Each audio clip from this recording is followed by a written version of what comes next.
हमरा से तू प्यार कैले गे शादी के कार्ड हाथ में थमैले गे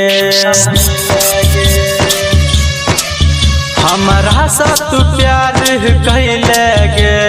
शादी के कार्ड थमैले गे जाय छे तू ससुरा के हमरा गम गे सनम बेवफा छे तू गे सनम बेवफा छे तू गे हाँ जाय छे तू ससुरा के हमरा गम गे सनम बेवफा छे तू गे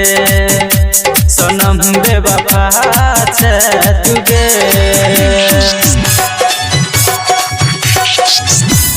अभी आप लोग सुन रहे हैं जीएफ म्यूजिक की प्रस्तुति डीजे ओम शंकर परसा खरबिंदा दिल पहुँचले दुआरी गे तो गेले दोसर के दुआरी गे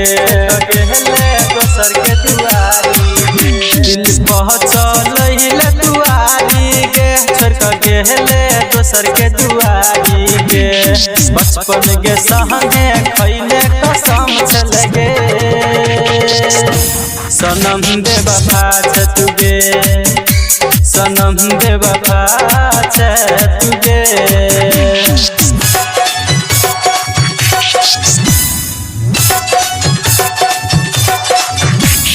डीजे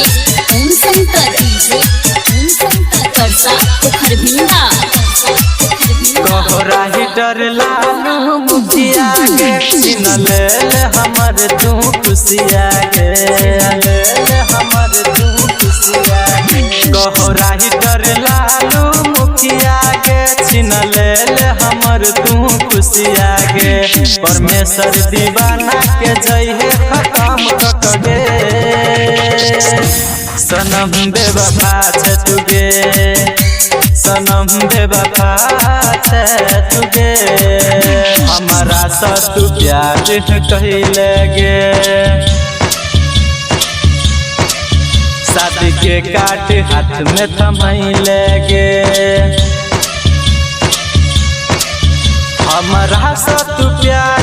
कैले गे शादी के कार्ड थमैले गे जाय छे तू ससुरा के हमरा गम गे सनम बेवफा छे तू गे सनम बेवफा छे तू गे हाँ जाय छे तू ससुरा के हमरा गम गे सनम बेवफा छे तू गे सनम बेवफा छे तू गे।